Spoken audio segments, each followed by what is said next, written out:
Muhammadan abduhu wa rasuluh alladzi la nabiyya ba'dah. Baiklah ibu-ibu solihah yang dirahmati Allah subhanahu wa ta'ala, alhamdulillah di kesempatan subuh yang penuh berkah ini, sebagaimana Rasulullah senantiasa berdoa dalam setiap subuh, Allahumma barik li ummati fi bukuriha, ya Allah berkahilah umatku di setiap subuhnya. Mudah-mudahan kita mendapatkan keberkahan dari Allah subhanahu wa ta'ala, dan kita senantiasa berdoa di setiap pagi, Allahumma inni as'aluka ilman nafi'a, ya Allah kami memohon kepadamu ilmu yang bermanfaat, wa rizqan thayyiba, dan rezeki yang baik, wa amalan mutaqabbala, dan amal yang diterima oleh Allah subhanahu wa ta'ala. Dan kita awali subuh ini dengan mengkaji beberapa tema ataupun beberapa ayat ataupun hadis. Dalam kesempatan kali ini yaitu kita belajar parenting dari Luqman Al-Hakim. Nah, di sini sudah ada buku yang mengajarkan kepada kita salah satu tokoh penting dalam Al-Quran ya, yaitu Luqman Al-Hakim. Bagaimana kita belajar parenting, tidak hanya parenting dari barat saja ya, tetapi tentu saja parenting dari Islam menjadi suatu yang utama. Bagaimana kita bisa memfilter hal-hal yang tidak bertentangan, hal-hal yang bertentangan gitu ya. Nah, di sini sudah ada salah satu buku belajar parenting dari Luqman Al-Hakim.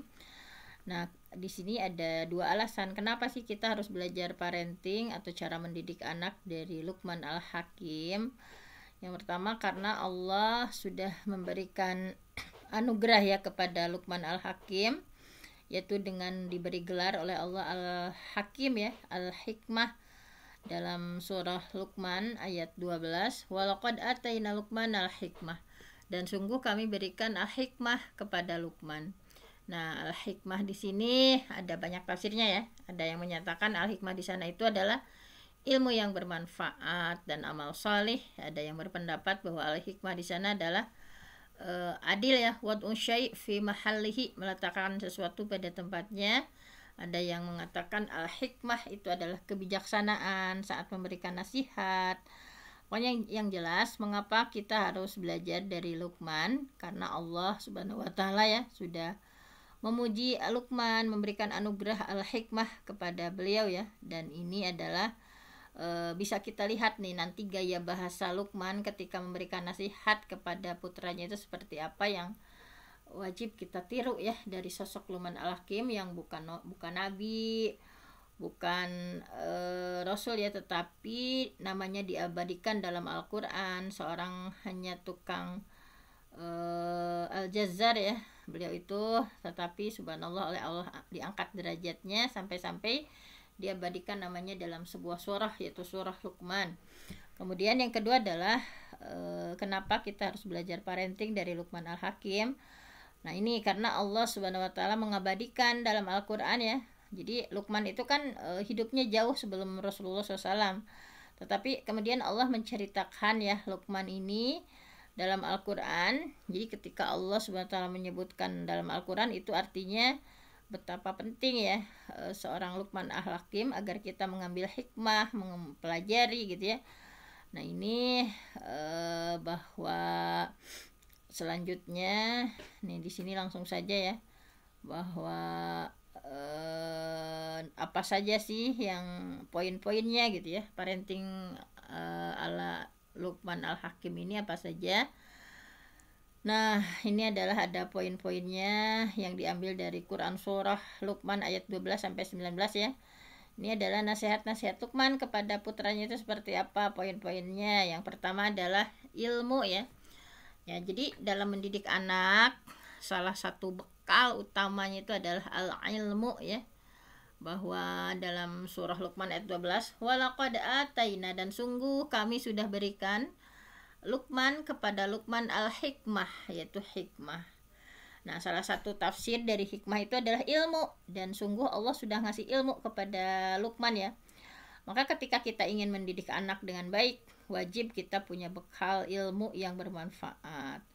Nah, setiap orang tua yang ingin mendidik anak-anak mereka menjadi anak yang sholih, anak yang sholihah, maka itu artinya kita sebagai orang tua wajib untuk belajar ilmu agama dan bersemangat dalam mempelajari ilmu agama ya. Sebagaimana dalam pepatah faqidu syai' la yu'ti, orang yang tidak memiliki sesuatu tidak akan mungkin memberikannya gitu. Ketika kita sebagai orang tua nggak punya ilmu atau miskin ilmu, nah bagaimana mungkin kita akan memberikan ilmu gitu ya. Nah ini padahal setiap perbuatan apapun itu harus ada ilmunya ya. Imam Bukhari rahimahullah sampai-sampai membuat bab khusus tentang ilmu itu, babul ilmi qabla qaul wal amal, bab ilmu sebelum ucapan dan perbuatan. Jadi sebelum kita berucap, sebelum kita melakukan berbagai perbuatan, maka ilmu dulu.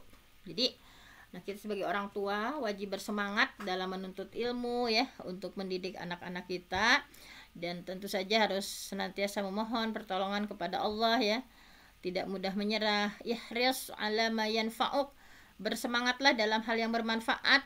Wasta'in billah, minta tolonglah sama Allah. Wala ta'jiz, wala ta'jaz, wala ta'jiz ya, ada yang membaca wala ta'jiz, wala ta'jaz. Jangan kamu merasa lemah.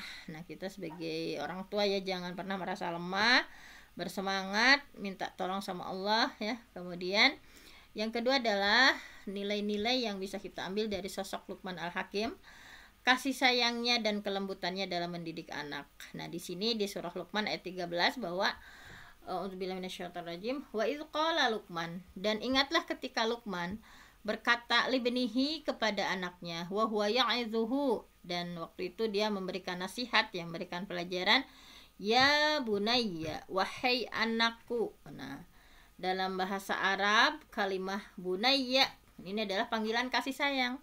Nah, jadi kita kepada anak ya harus ada dengan penuh kelembutan, penuh kasih sayang. Nah, ini diajarkan oleh Luqman ya. Ya bunayya, kalau dalam bahasa Indonesia mungkin wahai ananda gitu ya. Nah, di sini ya bunayya. Ini panggilan kasih sayang, penuh kelembutan. Kalau di Indonesia ananda semacam itu ya. Kalau di Sunda neng, gelis ya, ujang, kasep. Nah, ini bagaimana orang tua mendidik anak itu harus dibangun dengan penuh cinta, kasih sayang, kelembutan. Karena itu yang akan mendatangkan kebaikan dari Allah Subhanahu wa taala, seperti dalam surah Muhammad ya. Fa bima rahmati minallah, maka disebabkan rahmat Allah lintalahum, kamu ya Muhammad bisa bersikap lemah lembut terhadap mereka. Walau kunta faddan ghalidal qalbi lam faddu min haulik. Kalau kamu bersikap keras ya, berhati kasar ya, pasti mereka akan menjauh dari sekelilingmu gitu ya. Ketika kita mengkasari atau ya dengan tidak lemah lembut, misalnya keras, kasar, nah lam faddu min haulik. Nah jadi nasihat itu ketika kita menyampaikan ya, misalnya dengan cara yang kasar, itu akan sulit diterima oleh anak-anak. Karena kasih sayang, kelembutan itu harus tumbuh subur di keluarga ya. Abi Hurairah pernah menyampaikan bahwa Rasulullah SAW mencium Hasan bin Ali ya, mencium cucunya, dan di dekat beliau itu saat itu ada Al-Aqra ya, Al-Aqra bin Habis. Maka Aqra menyampaikan, aku punya 10 anak, tetapi aku tidak pernah mencium salah seorang di antara mereka. Kemudian Rasulullah memandang kepada Al-Aqra dan menyampaikan, man la yarham la yurham, barang siapa yang tidak menyayangi maka dia tidak akan disayangi.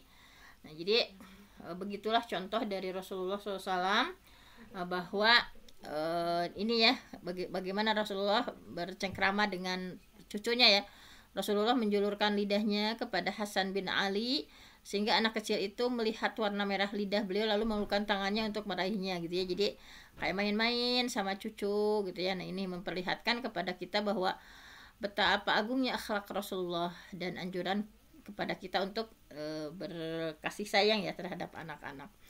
Jadi ketika orang tua menasihati anaknya ya harus berangkat dari ketulusan hati, karena kalau nasihat yang disampaikan dari hati maka akan masuk ke dalam hati. Berbeda ketika nasihat yang kita berikan dari lisan saja maka hanya akan sampai ke telinga kanan kemudian keluar dari telinga kiri. Nah bagi caranya dengan lemah lembut, penuh kasih sayang gitu ya. Jadi kalau orang tua dulu kan gak banyak teori, tetapi betul-betul ya memberikan teladan kepada anaknya. Karena mereka itu tulus gitu ya, dalam mendidik anak itu begitu tulusnya gitu ya. Jadi pendidikan yang dipenuhi dengan cinta dan kasih sayang kita belajar dari Luqman Al-Hakim. Kemudian yang ketiga adalah kita belajar parenting dari Luqman Al-Hakim. Poinnya memahami skala prioritas. Nah, bagaimana kita itu harus memahami skala prioritas? Nah, ini diambil dari surah Luqman ayat 13 tentang nasihat pertama Luqman ya kepada anaknya, yaitu tauhid. Jadi kita harus tahu skala prioritas. Nah, tauhid itu adalah menanamkan tauhid kepada anaknya nomor 1 ya. Wa isqala Luqman, dan ketika Luqman berkata libnihi kepada anaknya, wa huwa ya'idhuhu, dan dia sedang menasihati, ya bunayya, wahai ananda, wahai anakku, la tusyrik billah, jangan kamu mempersekutukan Allah, innasyirka la zulmun azim, sesungguhnya musyrik itu adalah benar-benar kezaliman yang besar. Nah, ayat ini menunjukkan kepada kita bahwa dalam mendidik anak harus menggunakan skala prioritas. Karena ilmu itu kan banyak ya, ilmu itu banyak, ada ilmu fardu ain, ada ilmu fardu kifayah. Kalau Imam Al-Ghazali membagi seperti ya, jadi ada ilmu fardu ain, ilmu-ilmu yang seperti ketauhidan itu fardu ain ya, ada fardu kifayah. Nah, karena umur kita tidak panjang ya, manusia harus tahu skala prioritas apa dulu yang harus kita pelajari. Nah, ini bahwa ilmu itu banyak, bertingkat-tingkat, ada tahapan penyampaiannya ya. Dari hal yang paling prioritas, ini adalah penanaman tauhid dalam hati anak. Karena tauhid itu adalah ilmu yang menjadi prioritas utama dalam kehidupan. Kan semua para nabi, dari mulai Nabi Nuh sampai Nabi Muhammad ya, Nabi Adam sampai Nabi Muhammad, pasti dakwah mereka itu adalah tauhid ini ya. Wa'budullah wajtanibut taghut, sembahlah Allah, jauhi taghut. Jadi ketika Rasulullah SAW misalnya ini mengutus Mu'adz bin Jabal, beliau diutus untuk dakwah ke Yaman, maka beliau berpesan, innaka, sesungguhnya engkau, ta'ti, akan mendatangi kauman, suatu kaum, min ahlil kitab, dari ahli kitab, falyakun awwala ma tad'uhum ilaih syahadatu alla ilaha illallah. Jadikan hal pertama yang engkau dakwahkan itu adalah kalimat tauhid, yaitu syahadah alla ilaha illallah, persaksian bahwa tiada Tuhan selain Allah. Nah, jadi ini dalam mengajarkan tauhid, ini adalah skala prioritas ya. Ajarkan tauhid ini yang memang bisa dicerna oleh akal anak ya, sesuai dengan perkembangannya. Karena Rasulullah menasihati anak kecil ya, nasihat ini singkat, sederhana, seperti beliau mengucapkan kepada Abdullah bin Abbas ya. Ini ucapannya ini tentang Rasulullah ngajarin tauhid kepada Ibnu Abbas. Ya, idza sa'alta, kalau kamu ingin meminta, fas'alillah, maka mintalah sama Allah.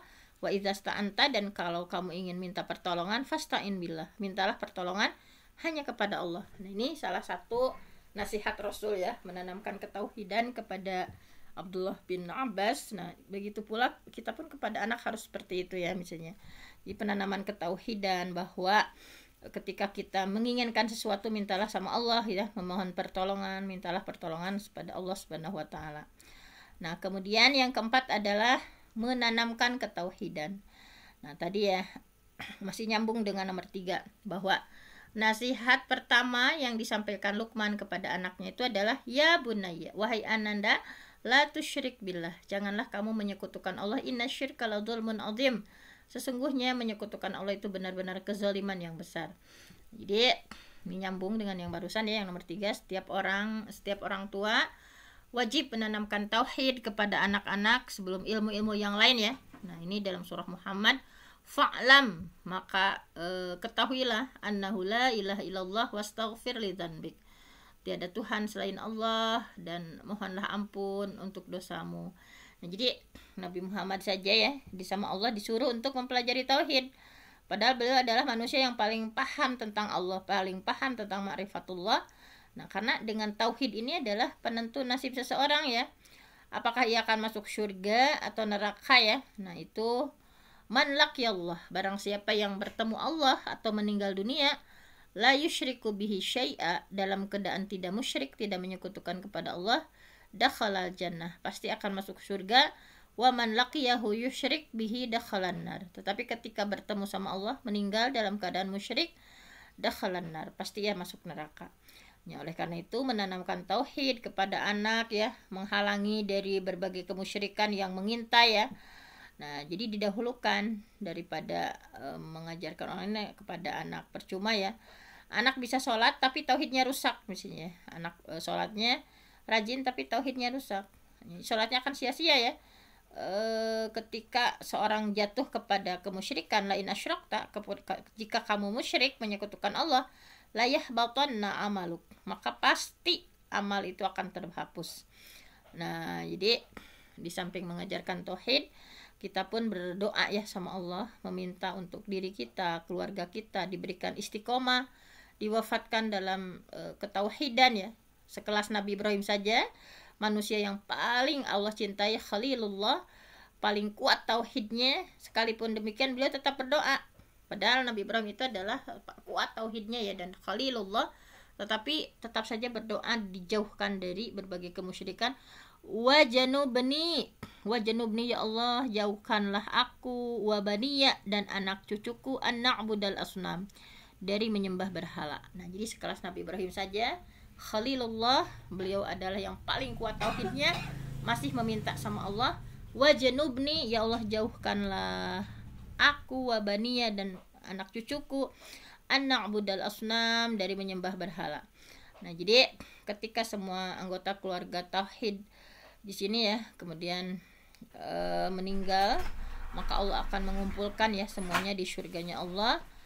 Bahwa ini di surah At-Tur kita diingatkan, walladzina amanu, orang-orang yang beriman, wattaba'athum dzurriyyatahum biimanin, orang beriman dan anak cucu mereka ya, anak cucu yang alhaqna bihim, yang mengikuti jejak keimanan ya orang tuanya, maka Allah akan alhaqna, Allah akan pertemukan bihim dzurriyyatahum, anak cucu mereka nanti di surga. Jadi orang yang beriman, kemudian anak cucunya, wattaba'athum dzurriyyatahum, anak cucunya mengikuti ya keimanan orang tuanya, biimanin, alhaqna bihim dzurriyyatahum, kami akan pertemukan, akan direunikan nanti di surganya Allah. Kemudian menanamkan birrul walidain, berbakti kepada orang tua, di surah Luqman ayat 14-15 ya. A'udzubillahi minasyaitonir rajim. Wa wassaynal insan, dan kami perintahkan manusia biwalidayhi, untuk berbuat baik kepada orang tua, hamalathu ummuhu wahnan ala wahnin, yang orang tua sudah ibunya ya mengandungnya dengan lemah, wa fisalhu fi amain, disapih dalam 2 tahun, anishkurli wali walidaik, supaya bersyukur kepadaku dan kepada orang tuamu, ilayyal masir, hanya kepadakulah tempat kembali. Jadi ini perintah untuk berbakti kepada orang tua disebutkan oleh Allah ya, setelah perintah mentauhidkan. Jadi skala prioritas pertama adalah mengajarkan anak untuk bertauhid, kemudian berbakti pada orang tua ya. Nah, ini setelahnya ini menunjukkan pentingnya berbakti kepada orang tua, sehingga menanamkan hal ini kepada anak-anak ya, setelah tauhid merupakan kewajiban setiap orang tua. Nah, kalau dari kecil sudah ditanamkan berbakti kepada orang tua, maka nanti juga ya pasti dia akan berbuat baik, birrul walidain, terhadap keluarganya, berbuat baik kepada teman, tetangga, saudara, kaum muslim lainnya. Nah, dalam ayat tadi ya, wa wassaynal insan biwalidayhi hamalathu ummuhu wahnan ala wahni wa fisaluhu fi amain anishkur liwali walidaik ilayyal masir. Dalam ayat ini mengingatkan 2 hal ya, agar seseorang menjadi anak yang berbakti pada orang tua, yaitu mengingat jasa orang tua. Tadi dia disampaikan sama Allah, hamalathu ummuhu wahnan ala wahnin, ingat sama ibumu yang mengandungmu dengan lemah letih gitu ya. Nah, jadi mengingat jasa orang tua, karena dalam ayat ini Allah mengingatkan jasa ibu. Seorang ibu itu berjuang mengandung, melahirkan, menyusui. Demikian juga seorang ayah ya, jasa keduanya itu tidak akan pernah bisa dibalas oleh seorang anak. Nah, di sini ya Imam Bukhari dalam kitabnya Adabul Mufrad, bahwa ada seorang pemuda datang dari Yaman ke Mekah dalam keadaan menggendong ibunya untuk menunaikan umroh ya atau haji. Terus digendong ya, bayangkan saja dari Yaman ke Mekah itu berapa kilo gitu ya. Dia menggendong ibunya untuk menunaikan umroh dan haji, terus digendong gitu ya, semua manasiknya beliau gendong. Kemudian ia bertanya kepada Ibnu Umar ya,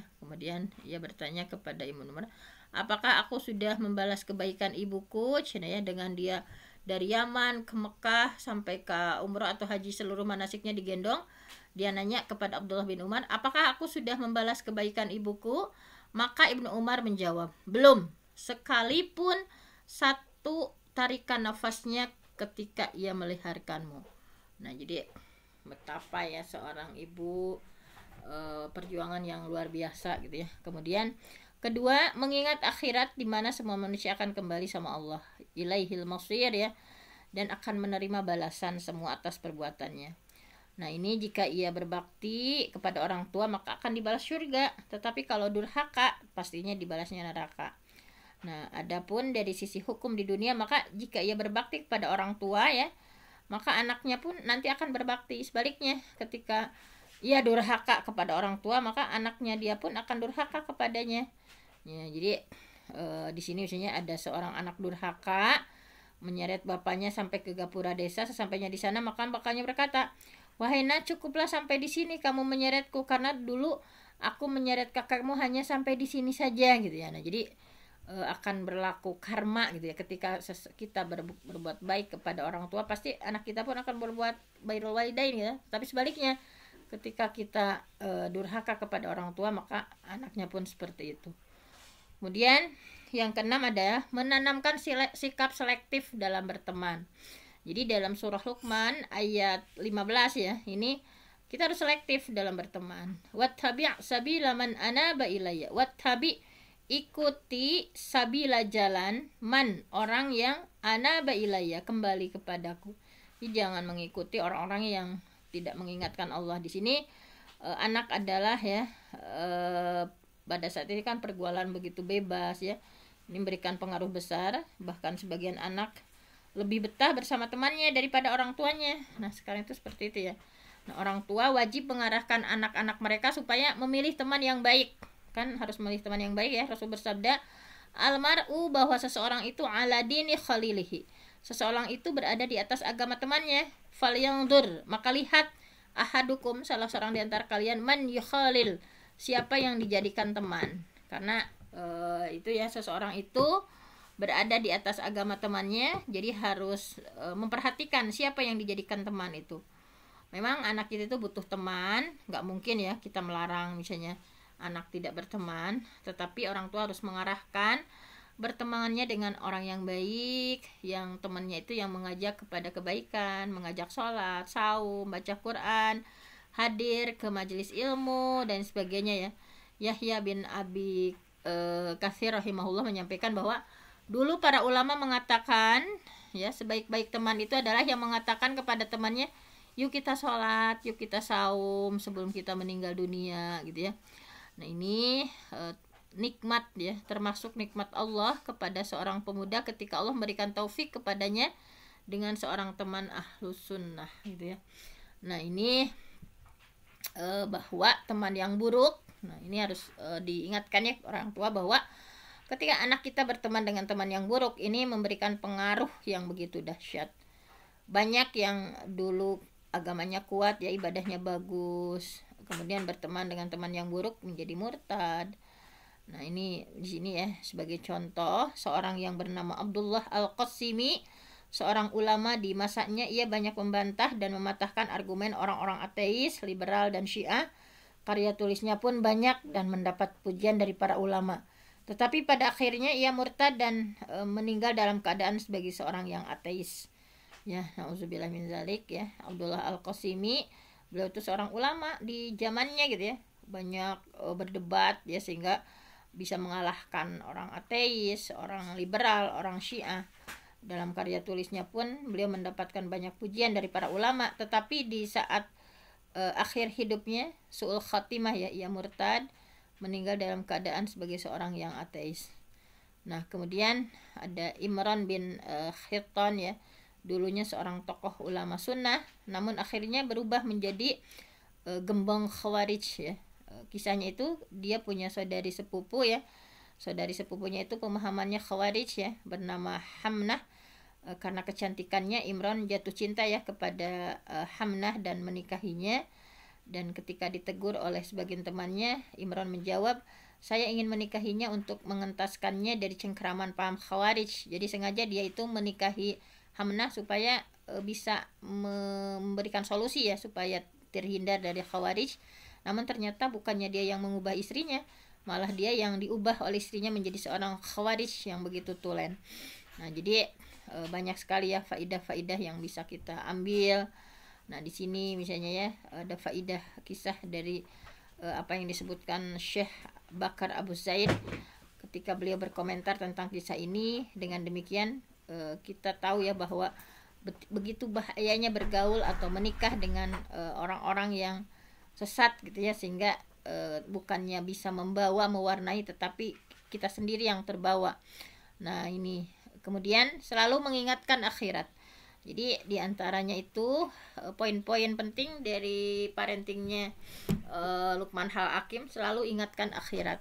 Nah, ini diambil dari surah Luqman ayat 14 ya, ilayyal masir, hanya kepada kamilah tempat kembali.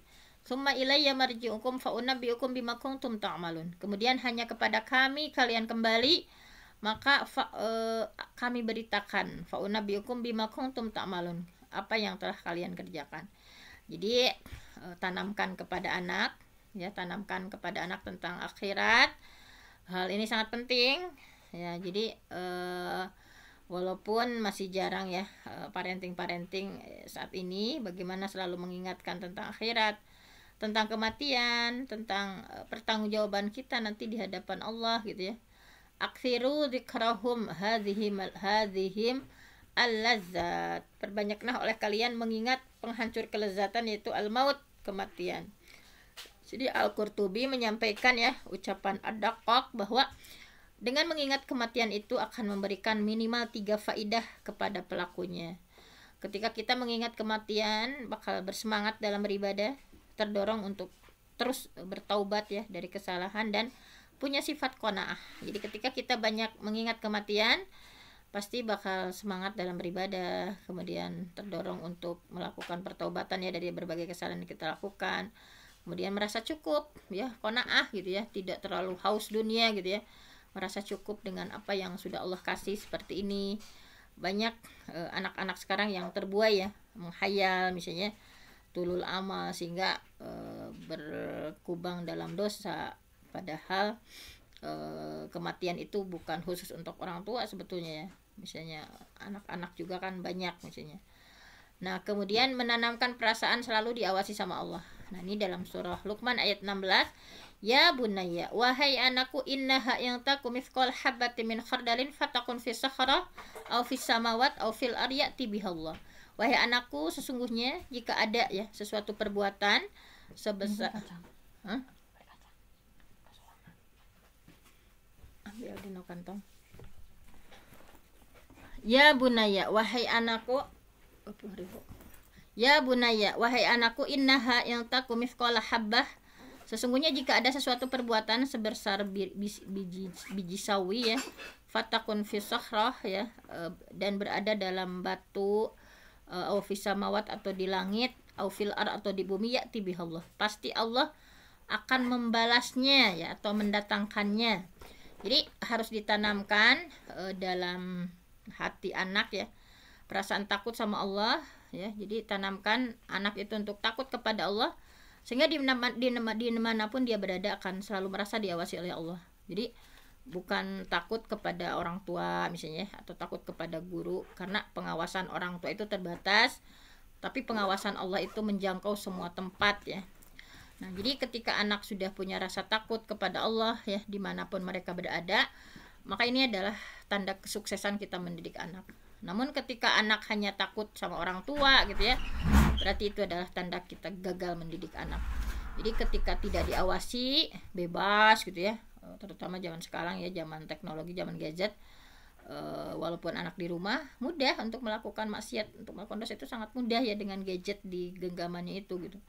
Kemudian yang ke-9 adalah mengerjakan dan menjaga sholat.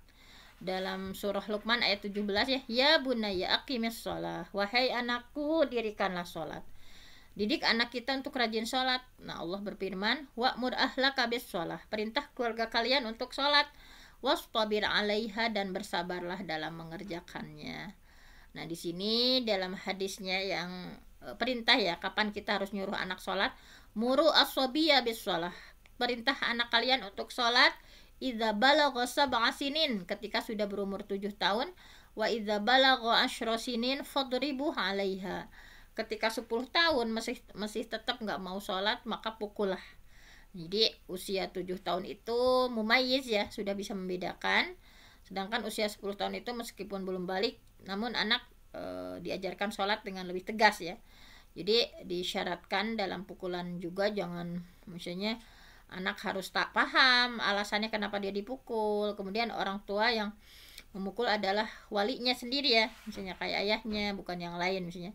Tidak boleh berlebihan dalam memukul. Kemudian kesalahan anak memang berhak untuk mendapatkan hukuman, dan dimaksudkan untuk edukatif, mendidik ya, bukan melampiaskan amarah gitu ya. Nah, fadribuh di sana itu. Nah, jadi ketika anak sudah terbiasa sholat, maka ketika balik ya, nanti dia terbiasa mengerjakan sholat. Dan kebaikan seorang anak itu bersama sholat. Pokoknya selama anak itu rajin sholat, walaupun dia nakal, insya Allah dia akan berubah menjadi lebih baik. Pokoknya perbaiki sholat anak. Semakin anak sholatnya baik, rukun dan kewajibannya, sunah-sunahnya, bacaannya, kehusyuannya, maka akan menjadikan anak yang pribadi yang salih gitu ya. Pokoknya yang mesti diperhatikan itu sholat gitu ya, rukunnya, sunah-sunahnya, bacaannya, kehusyuannya. Nah, ini kita harus lebih memfokuskan itu. Kemudian mengajarkan sikap amar ma'ruf nahi munkar. Nah, ini nasihat Luqman ya. Wa'mur bil ma'ruf wanha 'anil munkar. Suruh manusia mengerjakan yang baik dan cegah mereka untuk berbuat yang munkar. Nah, jadi menjadi orang-orang yang berdakwah, mengajak kepada kebaikan, mencegah kepada kemunkaran. Karena jika dia sudah mengajak kepada kebaikan dan melarang kepada kemunkaran, maka dia akan menjaga kehormatan dirinya dari hal-hal yang menyimpang. Kemudian menanamkan mental yang kuat dan sabar. Nah, yang ke-11 itu wasbir ala ma asabak. Nah, ini ya. Jadi dalam poin-poin penting dalam parentingnya Luqman Al-Hakim, kita sebagai orang tua harus menanamkan mental yang kuat dan sabar. Wasbir ala ma asabak. Bersabarlah terhadap apa yang menimpamu gitu ya. Jadi harus menanamkan kesabaran kepada anak. Itu penting karena kehidupan ini darul bala ya. Kadang menyenangkan, kadang penuh dengan ujian gitu ya. Allah menyuruh manusia untuk bersabar. Dalam ayatnya ada 93 ayat ya, menunjukkan bahwa betapa pentingnya sabar. Sabar itu ada 3 ya. As-sabru 'anit tha'ah, sabar dalam menjalankan ketaatan kepada Allah, sabar dalam meninggalkan larangan Allah, sabar dalam menghadapi ujian atau cobaan dari Allah, dan pahala sabar itu adalah tanpa batas ya. Innama yuwaffas sabiruna ajrahum bighairi hisab. Sesungguhnya orang-orang yang sabar itu dicukupkan pahala mereka tanpa batas. Nah jadi ada 3 amalan yang imbalannya adalah pahala tanpa batas.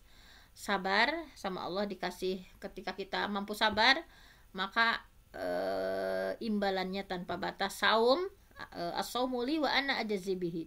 Wal afina 'anin nas, memaafkan kesalahan orang lain. Itu 3 kunci ya. Kalau kita ingin dikasih imbalan pahala tanpa batas, bersabarlah ya. Kemudian saum, sebentar lagi kita saum, memaafkan kesalahan orang lain. Kemudian yang ke-12 adalah mengajarkan kepada anak kita akhlak yang baik. Ayat 18, wala tusair khaddaka linnas. Jangan kamu memalingkan muka dari manusia karena sombong ya. Wala tamshi fil ardi maraha. Jangan berjalan di muka bumi dengan angkuh. Innallaha la yuhibbu kulla mukhtalin fakhur. Sesungguhnya Allah tidak suka orang-orang yang sombong dan membangga-banggakan diri gitu ya. Waqsid fi mashyika waghdud min sautik inna ankaral aswat la sautul hamir. Dan sederhanalah dalam berjalan, suaranya direndahkan ya. Sesungguhnya seburuk-seburuk suara itu adalah suara keledai. Nah, jadi dalam ayat ini Luqman mengingatkan supaya menjauhi akhlak buruk ya. Perbuatan sombong itu adalah buruk ya. Bahwa al-kibru, sombong itu adalah batarul haq, menolak kebenaran, wa ghamtun nas, dan merendahkan orang lain. Jadi Luqman mengajarkan bahwa harus berakhlak baik, berbicara, bertutur kata yang sopan ya. Jadi pendidikan akhlak ini betul-betul ditanamkan oleh Luqman kepada putranya. Itu begitu penting. Rasulullah pernah ditanya ya, amalan apa sih yang paling banyak memasukkan orang-orang ke surga? Nah ini taqwallah wa husnul khuluq, takwa kepada Allah dan akhlak yang mulia. Bahwa ketakwaan seseorang dengan akhlak itu adalah begitu kuat ya. Kalau takwa mah habluminallah, hubungan dengan Allah kita ya. Kalau akhlak itu hablum minanas, bagaimana hubungan kita dengan sesama manusia. Nah, di sini akhlak yang baik terkumpul dalam 3 hal ya yang disebutkan Ibnu Mubarak. Ketika beliau ditanya tentang akhlak yang baik, beliau menjawab bahwa akhlak yang baik itu adalah badlun nada wa kafil ada wa talqatil wajhi. Pokoknya akhlak yang baik itu badlun nada, berbuat baik kepada orang lain, wa kafil ada, tidak menyakiti, wa talqatil wajhi, dan wajah yang berseri gitu ya, wajah yang ramah. Jadi akhlak yang baik itu mencakup 3 hal berikut: berbuat baik kepada orang lain ya, memberikan membantuan, menyenangkan orang lain ya. Ahabul a'mal ilallah, amal yang paling Allah suka itu sururun, membuat orang lain gembira ya, tudkhiluhu ala muslim. Jadi membuat gembira hati sesama muslim.